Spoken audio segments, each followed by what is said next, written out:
दोस्तों, राहुल गांधी और तेजस्वी यादव ने मिलकर ऐसी रणनीति बनाई है जिससे नरेंद्र मोदी परेशान हो चुके हैं। सबसे पहले राहुल गांधी ने बिहार चुनाव की सुगबुगाहट से पहले वोट चोरी का खुलासा किया था।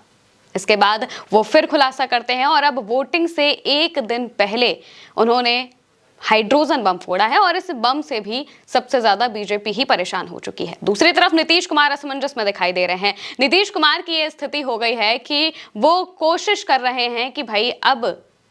जो फैसला है वो जरूर लेना पड़ जाएगा। उन्होंने बीजेपी को बहुत मौके दे दिए, लेकिन अब वो इस बात को पुख्ता तरीके से समझ चुके हैं, सोच चुके हैं कि अब जैसे ही फैसले आएंगे तब हमें कुछ बड़ा करना पड़ेगा। दरअसल राहुल गांधी और तेजस्वी यादव ने मिलकर ये रणनीति बनाई है कि वो दोनों एक साथ अलग अलग मुद्दों पर भी बात करेंगे और साथ में जो बिहार के मुद्दे हैं इन पर भी बात करेंगे। राहुल गांधी को हमने अक्सर देखा है कि वो देश के मुद्दों पर बात करते हैं, देश में क्या क्या चीजें हो रही हैं उस पर बात करते हैं और बिहार चुनाव को लेकर भी बात कर रहे हैं कि वहां पर क्या चीजें चाहिए क्या नहीं चाहिए। और वही दूसरी तरफ अगर आप तेजस्वी यादव को देखेंगे तो वो सोलली जो उनका मोटिव रहता है वो बिहार को लेकर ही रहता है कि कैसे बिहार में हमें विकास करना है, कैसे बिहार के युवाओं को हमको रोजगार देना है। और राहुल गांधी यही चीज नेशनल लेवल पर करते हैं कि हमें देश के युवाओं को कैसे रोजगार देना है, देश का किस तरह से विकास करना है, जो लोकतांत्रिक संस्थाएं हैं उनके साथ जो खिलवाड़ किया जा रहा है उसे कैसे रोकना है। जैसे वोट चोरी को लेकर राहुल गांधी ने 3 प्रेस कॉन्फ्रेंसेस की हैं और जब आखिरी प्रेस कॉन्फ्रेंस की उन्होंने तो उसमें उन्होंने हाइड्रोजन बम फोड़ा, बताया कि किस तरह से हरियाणा में वोट चोरी हुई है और हाइड्रोजन बम से मतलब एच फाइल्स का मतलब हरियाणा की फाइल्स से ही है। इसके बाद उन्होंने आखिर में एक और बात कह दी थी, कहा था कि बिहार में भी इस तरीके से चीजें हो रही हैं और हम उसका भी खुलासा जरूर करेंगे।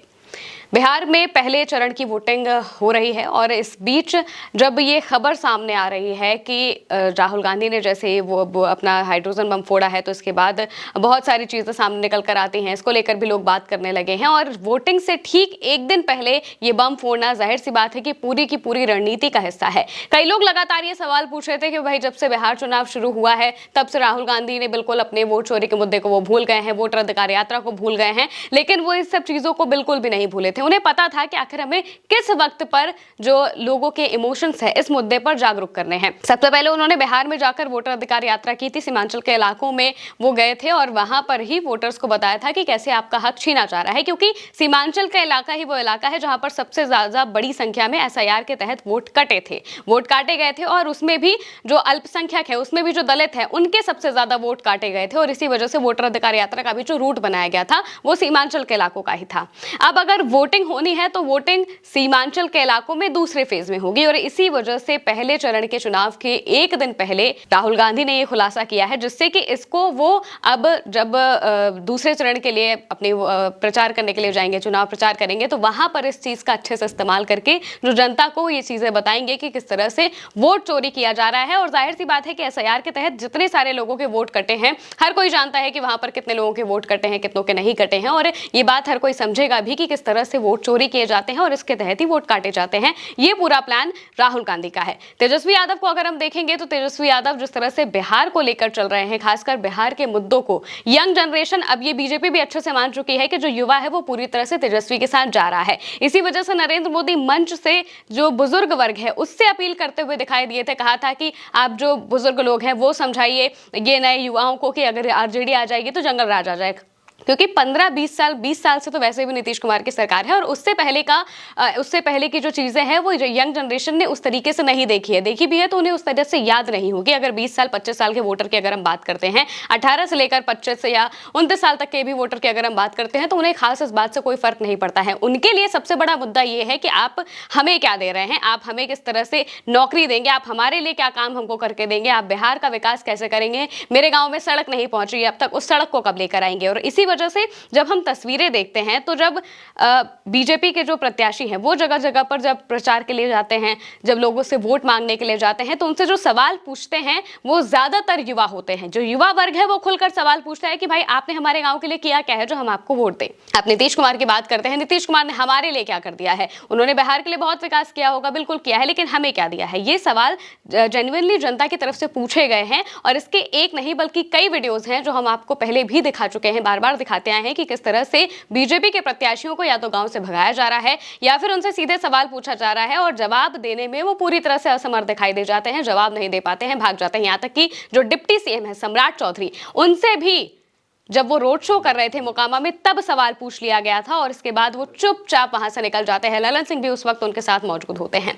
अब ये तो हो गया राहुल और तेजस्वी का प्लान। दूसरी तरफ अगर नजर डाले तो नीतीश कुमार भी असमंजस में दिखाई दे रहे हैं। नीतीश कुमार ये सोच रहे हैं कि हमें अब क्या करना है, क्योंकि जिस तरह से जब अमित शाह से सवाल किया जाता है सीएम पद को लेकर तो उनका जवाब यही होता है कि विधायक दल तय करेगा। ललन सिंह भी जब बिल्कुल अमित शाह की भाषा बोलने लगते हैं तो इससे भी नीतीश कुमार समझ जाते हैं कि आखिर उनके साथ क्या खेल करने की कोशिश की जा रही है, क्योंकि वो राजनीति में बिल्कुल नए खिलाड़ी बिल्कुल भी नहीं है। वो किसी पार्टी को तोड़कर नहीं आए हैं, बल्कि उन्होंने एक पार्टी को सींचा है, बनाया है और उसके मुखिया बने हैं। बिहार के मुखिया वो काफी लंबे समय तक रहे हैं, 9 बार वो शपथ ले चुके हैं मुख्यमंत्री पद की। इसका मतलब है कि उन्हें पता है कि उन्हें किस वक्त पर क्या करना है। 2020 का अगर हम आपको उदाहरण दें तो 2020 में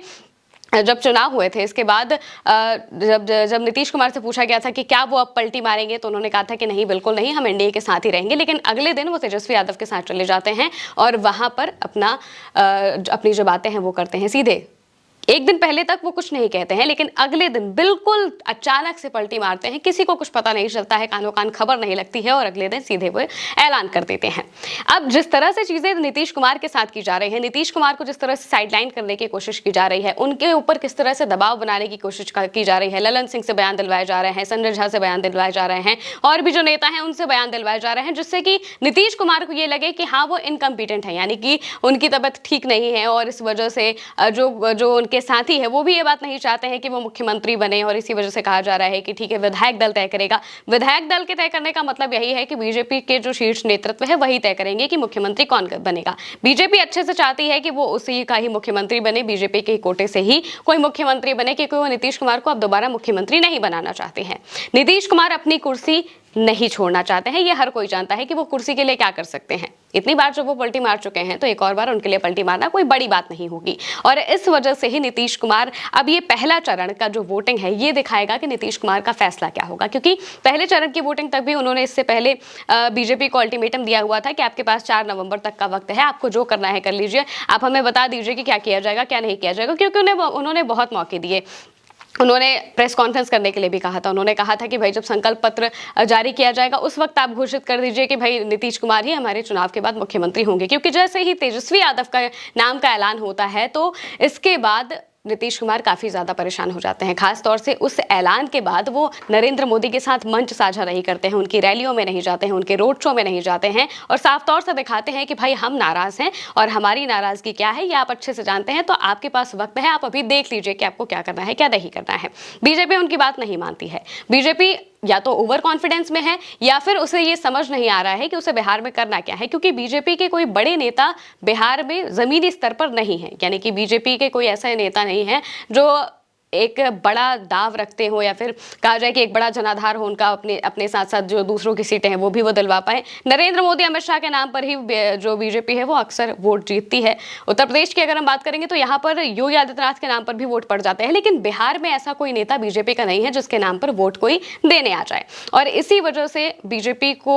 तकलीफें भी हो सकती है, क्योंकि जमीनी आधार पर वहां का कोई नेता उनके पास मजबूत नहीं है और इसी वजह से नरेंद्र मोदी को जगह जगह पर उतरना पड़ रहा था। अब एक तरफ तो बीजेपी सोच रही है कि वो किसी भी तरीके से दबाव बनाकर चिराग पासवान को साथ में लेकर नीतीश कुमार को धक्का दे देगी या फिर नीतीश कुमार को मनवा लेगी, किसी भी तरीके से उनसे अपना काम निकलवा लेगी। लेकिन नीतीश कुमार भी जानते हैं कि आखिर उन्हें क्या करना है। तो पहले चरण की जो वोटिंग है इससे अंदाजा लग जाएगा कि आखिर जो जनता है वो किस तरफ जा रही है, और जनता जिस तरफ जा रही है फिर नीतीश कुमार भी उस तरफ जाने का जरूर सोचेंगे और 14 नवंबर को जब फैसला आएगा तो उसके बाद वो भी अपना फैसला जरूर सुनाएंगे। फिलहाल के लिए मेरे साथ इस खबर में इतना ही। आप देखते रहिए उल्टा चश्मा यूसी।